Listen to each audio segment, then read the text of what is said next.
मंगलवार दोपहर करीब 3 बजे बीसलपुर चौराहे पर प्राइवेट बस और ऑटो चालकों के बीच सवारियों को लेकर जमकर मारपीट हुई। मामला इतना बढ़ गया कि बस संचालकों ने सभी बसें रोड किनारे लगा दी।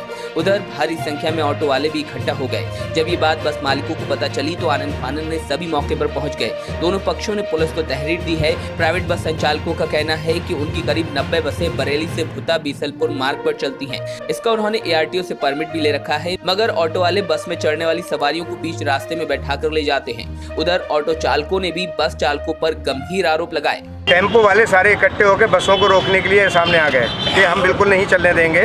जब पुलिस आती है कि भाई आप क्यों नहीं चलने देंगे, तो कहा कि साहब DIG का नंबर है, ये आप बात करिए। तो ये कहा कि ये नंबर DIG के PA का है। PA ने बात की, तभी वो पुलिस वाले सब चले जाते हैं वापस। लोग ऑटो वाले हैं, 50-60 लोग हैं इकट्ठे, और प्राइवेट बस वाले जो है हम लोगों को यहाँ से नहीं चलने दे रहे हैं, मारपीट कर रहे हैं। काफ़ी लोगों को मारा पीटा है, पैसे भी छीने, और हम DIG के पास भी आए, कमिश्नर के पास भी आए, कप्तान साहब के पास आए, थाने में एप्लीकेशन दे चुके हैं, लेकिन हमारी कोई सुनवाई नहीं हो रही। हमारी साहब बरेली बीसलपुर बसें चलती हैं। अब टेम्पो हैं, उन लोगों ने कब्जा कर लिया। आज वो 50-60 आदमी आए, हमारे स्टाफ को मारने पीटने लगे। हमारे स्टाफ ने गाड़ी कर दी, सबको मार रहे सुरक्षित करने के लिए। हमने 100 नंबर को भी फ़ोन किया, उनको भी फ़ोन किया साहब, हमारी कोई सुनने ही नहीं आया। शहर में जगह जगह हो रही सीवर खुदाई के कारण अब लोग अपनी जान जोखिम में डालने से भी पीछे नहीं हट रहे। कॉलेज रोड पर पूरी सड़क को खोदकर ऊंचे मिट्टी के ढेर लगा दिए गए हैं। रास्ता बंद होने की वजह से मिट्टी के ऊंचे ढेरों पर बाइक सवार गुजरते नजर आए। वहीं नगर निगम को जाने वाली सड़क पर भी खुदाई का काम जारी है। ऐसे में कार से लेकर बाइक सवार तक जाम में फंसते नजर आए, जिसकी वजह से ट्रैफिक पुलिस को काफी पसीना बहाना पड़ा। आपको बता दें कि इन दिनों सीवर खुदाई के कारण ईसाइयों की पुलिया से बियाबानी कोठी को जाने वाला रास्ता बंद है। ऐसे में उस तरफ जाने वाले वाहनों को कालीबाड़ी से होकर गुजारा जा रहा है, जिससे इस रोड पर दबाव बढ़ गया है। तो कॉलेज रोड पर हो रही खुदाई ने राहगीरों के लिए मुश्किल पैदा कर दी है।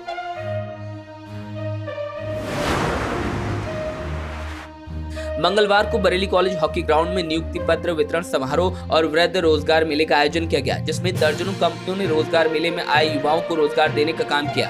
अलग अलग कंपनियों के स्टॉल लगाए गए थे। कंपनियों ने इंटरव्यू के बाद सैकड़ों छात्रों को शॉर्ट लिस्टेड किया। बताया जा रहा है कि तकरीबन 40 कंपनियों ने रोजगार मेले में हिस्सा लिया और करीब 10,000 युवाओं को रोजगार दिया गया। हालांकि मेले में 51 कंपनियों के शामिल होने की बात कही जा रही थी। सर, मैं ऑफिशियल जॉब लेने आई हूँ, मगर बैंक की बहुत कम है यहाँ पे। देखते हैं, ट्राई करते हैं, अगर मिल जाती है तो बहुत अच्छी बात है। जी, नया एक्सपीरियंस मिला है नए अनएम्प्लॉयड लोगों को देख के, लेकिन यहाँ पर कंपनीज अभी तक अवेलेबल नहीं हैं जॉब्स के लिए। ये स्टॉल्स तो बने हैं, लेकिन कंपनीज सारी अवेलेबल नहीं है यहाँ पर। जॉब के मतलब ज़्यादा ऑप्शन है इस समय बच्चों, मतलब बरेली में भी ज़्यादा ऑप्शन है जॉब के लिए। यहाँ BTech किया है sir. ANS company sir, because I am BTech from, और टेक्निकल जॉब ही करना सही लगा मुझे। टोटल जो हमारे यहाँ वैकेंसी थी वो 10 थी। उसमें से HR की 2 पोस्ट थी, 4 सॉफ्टवेयर डेवलपर की थी और 2 डिज़ाइनर की थी, बाकी SEO की थी। उसमें से 6 हमारी वैकेंसीज फिल हो गई हैं, डेवलपर की 3 हो गई हैं, 2 HR की हो गई हैं और 1 हमारी SEO की फिल हो गई। बाकी वैकेंट हैं हमारी वैकेंसीज, और अभी हम सबको ऑफर लेटर प्रोवाइड करा देंगे। यहाँ पे इंटरव्यू करीब 80 लोगों का इंटरव्यू हो चुके हैं, 30 लोग सेलेक्शन किया है हमने। हमारे वैकेंसी 1300 वैकेंसी समथिंग है। इससे पहले कार्यक्रम की शुरुआत सरस्वती वंदना के साथ हुई। रोजगार मेले के मंच से जिलाधिकारी ने बोलते हुए कहा कि युवाओं को बेहतर काम करने की जरूरत है। पहली नौकरी में वेतन कम हो सकता है, लेकिन एक कर्मचारी के रूप में कंपनी के अंदर अपनी उपयोगिता साबित करेंगे तो भविष्य में प्रगति होगी। उन्होंने शॉर्टलिस्टेड होने वाले युवाओं को बधाई दी। साथ ही जो युवा शॉर्टलिस्टेड नहीं हो पाए, उन्हें जीवन में सदैव सकारात्मक दृष्टिकोण अपनाने और मेहनत करने की सलाह दी। इस दौरान मेयर डॉक्टर उमेश गौतम मुख्य अतिथि के रूप में मौजूद रहे। वहीं बरेली कॉलेज चीफ प्रॉक्टर वंदना शर्मा, SP ट्रैफिक, CDO, सेवा नियोजन अधिकारी भी मौजूद रहे। आपको बता दें कि ये मेला सेवा नियोजन विभाग द्वारा आयोजित किया गया था। देखिए, हमारे यशस्वी मुख्यमंत्री योगी आदित्यनाथ जी के निर्देशानुसार सेवा नियोजन विभाग द्वारा ये रोजगार मेला बरेली में लगाया गया है, जिसमें 10,000 से भी ज़्यादा कंपनियों को लोगों की ज़रूरत है, युवाओं की ज़रूरत है। इसमें करीब 51 कंपनियों ने पार्टिसिपेट किया है और लगातार बरेली के युवाओं को रोज़गार मिल रहा है। हमने नियुक्ति पत्र भी अभी बांटने शुरू कर दिए हैं।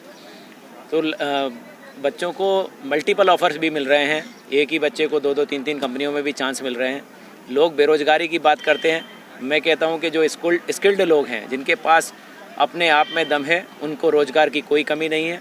उत्तर प्रदेश की सरकार लगातार उत्तर प्रदेश के युवाओं को रोजगार के अवसर मुहैया करा रही है। देखिए, सबसे महत्वपूर्ण है कि रोज़गार मेले का आयोजन किया जा रहा है और बरेली में हम लोग हर एक साल और अलग अलग ब्लॉक्स में भी रोज़गार मेले का आयोजन कर रहे हैं।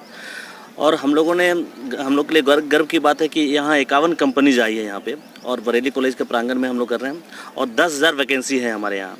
तो जो बच्चे जितने एलिजिबल होंगे उसके अनुसार हम लोग यहाँ बच्चों का चयन होगा। और सीट्स आप देख रहे हैं कि बहुत ज़्यादा संख्या है और सभी कंपनीज एक साथ आके एक ऐसा अभियान है कि जिसमें सभी को सहूलियत मिलती है, कंपनीज़ को भी और हमारे बच्चों को भी, और बेहतर भविष्य का निर्माण कर सकते हैं। और मेरा बच्चों से भी एक अनुरोध है कि आप अपने जिस कंपनी में जा रहे हैं खूब मेहनत से काम करें और बेहतर तरीके से करें काम, कि बरेली में कंपनीज बार बार आना चाहें और हमारे जो बच्चे हैं, आगे आने वाले बच्चे हैं, उनका भविष्य भी बेहतर हो। और एक तरह से कि ये एक मंच प्रदान किया जा रहा है सरकार के द्वारा कि जिसमें सभी लोग एक जगह एकत्रित होकर एक मेले का माहौल है कि रोज़गार मिल रहा है, उत्सव का माहौल है, सभी बच्चे रोज़गार प्राप्त कर रहे हैं। और पहली बार रोज़गार मिलना आप जान रहे हैं कितना महत्वपूर्ण होता है और एक परिवार के लिए, पूरे समाज के लिए उत्साह की बात है और इसको हम लोग बनाए रखेंगे। बरेली रोहिलखंड यूनिवर्सिटी के MBA सभागार में मुख्यमंत्री अभ्युदय योजना के तहत एक कार्यशाला का आयोजन किया गया, जिसमें प्रशासन एवं प्रबंध अकादमी के निदेशक L वेंकटेश्वर लू मुख्य अतिथि और लखनऊ मंडलायुक्त रंजन कुमार विशिष्ट अतिथि के तौर पर शिरकत करने पहुंचे। मीडिया से बात करते हुए L वेंकटेश्वर लू ने बताया कि सिविल सेवा में जाने की इच्छा रखने वाले जो युवा आर्थिक स्थिति के कारण अपनी महत्वाकांक्षा पूरी नहीं कर पाते, लिहाजा ऐसे युवाओं को अवसर देने के लिए इस योजना की शुरुआत मुख्यमंत्री ने की है। इसकी जो मंशा है मुख्य रूप से जो ग्रामीण क्षेत्रों में रहने वाले हो, जिन शहरों में भी जिनके अंदर संसाधन नहीं है, जिनको जो कोचिंग सेंटर्स में फीस नहीं दे सकते हैं, लेकिन उनके अंदर भी तमन्ना है IAS में जाने की, उनके अंदर हुनर है, क्षमता भी है और इच्छा भी है, काम भी करना चाहते हैं, लेकिन उनके अंदर संसाधनों की कमी और मार्गदर्शन की कमी की वजह से वो लोग अपनी जो महत्वाकांक्षा है उसको पूरा नहीं कर पाते हैं और समाज के लिए, देश के लिए वो लोग भी पूरा लगन से सेवा करना चाहते हैं, तो वो उनको अवसर नहीं मिलता। बरेली नगर निगम परिसर पहुंचे सपा के महानगर उपाध्यक्ष ने पीलीभीत बाईपास के पास मजार तोड़े जाने का विरोध किया। हैदर अली ने कहा कि चंदपुर बिजपुरी में BDA ने अपनी मनमानी की और अब पीलीभीत बाईपास रोड पर बने सालों पुराने मजार को नगर निगम ने तोड़ दिया। नगर आयुक्त के नाम एक ज्ञापन देते हुए उन्होंने मजार को दोबारा बनाए जाने की मांग की है। जो अल्पसंख्यक समुदाय के मज़ारात हैं, उन मज़ारातों को शहीद करने की साजिशें की जा रही हैं। पिछले दिनों चंदपुर बिजपुरी में हुआ, कल फिर नगर निगम बरेली ने क्या किया, जो पीलीभीत बाईपास रोड पर स्थित आला हजरत अस्पताल के बराबर में लगभग 300-400 साल पुराना मज़ार शरीफ है हजरत सैयद शाह बाबा रहमतुल्लाह अलैह का। उस मज़ार शरीफ पर बिना किसी पूर्व सूचना के, बिना किसी की नॉलेज के उस पर बुलडोज़र जाके चला दिया और उसके आधे हिस्से को शहीद कर दिया, जिस पर डॉक्टर शाहजेब साहब को जब ये खबर मिली, फाइक इनकलाब के लोगों के साथ अमान भाई खसाब सभी लोग जब हम लोग फिर पहुँचे हैं तो हम लोगों ने उसको रुकवाया है। आज इसी सिलसिले में हम लोग नगर आयुक्त से बात करने आए हैं। अगर किसी पूर्व सूचना के वहाँ पर जाकर अतिक्रमण का काम शुरू कर दिया, जिसकी सूचना जब हम लोगों को मिली तो हम सब लोग वहाँ पहुँचे, इन लोगों से बात करके उसको रुकवाया गया। कई लूटों में शामिल 2 शातिर लुटेरों को पुलिस ने गिरफ्तार किया है। SSP रोहित सिंह सजवाण ने बताया कि बारादरी पुलिस ने सोमवार की रात स्टेडियम रोड पर बाइक से गिरकर घायल हुए 2 लोगों से पूछताछ की तो पता चला कि वो थाना इज्जतनगर क्षेत्र से एक महिला का पर्स छीनकर भाग रहे थे और जल्दबाजी के चक्कर में डिवाइडर से टकराकर घायल हो गए। पुलिस की माने तो आरोपियों पर पहले से कई मुकदमे दर्ज हैं। दोनों आरोपियों के पास से पूर्व में की गई लूट का माल समेत एक तमंचा, स्कूटी और अन्य सामान बरामद किया गया। बताया जा रहा है कि आरोपी नशे की लत के चलते लूटपाट की घटनाओं को अंजाम देते थे। थाना इज्जतनगर के अंतर्गत पुलिस को सूचना मिली थी कि 2 लोग कहीं घायल पड़े हुए हैं और वो स्कूटी भी उनके पास गिरी हुई थी। पुलिस की तरह वहाँ पहुंचकर इनको अस्पताल पहुंचाया गया तो पता चला, साथ में ये पता चला कि एक महिला से दोनों ही जो लोग हैं ये पर्स छीनकर भागे थे और उसके बाद हड़बड़ी में जब ये भाग रहे थे तो डिवाइडर से टकरा के इनकी जो स्कूटी पलट गई और वहाँ पर ये घायल हो गए। पुलिस की तरह इसमें जब इनसे और पूछताछ की गई तो ये पता चला कि कैंट थाना क्षेत्र के अंतर्गत और कोतवाली थाना क्षेत्र के अंतर्गत और बारादरी में इन्होंने पूर्व में लूट की घटनाएं की हैं, जिसमें कहीं मोबाइल फ़ोन लूटा गया था और कहीं पर पर्स छीना गया था।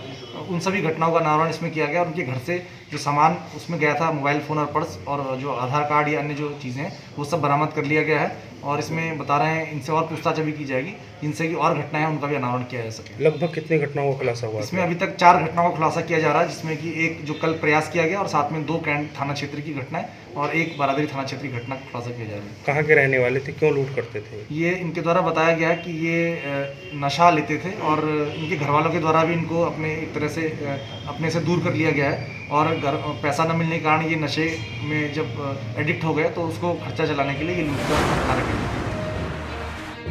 बरेली नगर निगम में उत्तर प्रदेशीय सफाई मजदूर संघ के बैनर तले सफाई कर्मचारियों ने अपनी मांगों को लेकर धरना प्रदर्शन किया। इस दौरान नगर आयुक्त के नाम एक ज्ञापन देते हुए कहा गया कि उत्तर प्रदेश के 17 नगर निगमों में कहीं भी आउटसोर्सिंग के वॉलंटियर तैनात कर उपस्थिति दर्ज नहीं कराई जा रही। इसका कोई शासन आदेश भी नहीं है। सफाई कर्मचारियों ने आरोप लगाया कि नगर स्वास्थ्य अधिकारी उन्हें प्रताड़ित कर रहे हैं। महिला सफाई कर्मचारियों की ड्यूटी दूर दराज के इलाकों में लगाई जा रही है, जिसे बंद किया जाए। माननीय नगर आयुक्त महोदय को संगठन द्वारा मांग पत्र दिया गया था 15 सूत्रीय, जिसमें 2 तारीख को फरवरी में नगर स्वास्थ्य अधिकारी महोदय द्वारा हमारी वार्ता हुई और वार्ता विफल हो गई। क्योंकि विफल ये हो गई, वार्ता होने के बाद भी नगर निगम प्रशासन ने कोई भी हमें लिखित रूप में मांग पत्र को जो है मंजूर नहीं किया।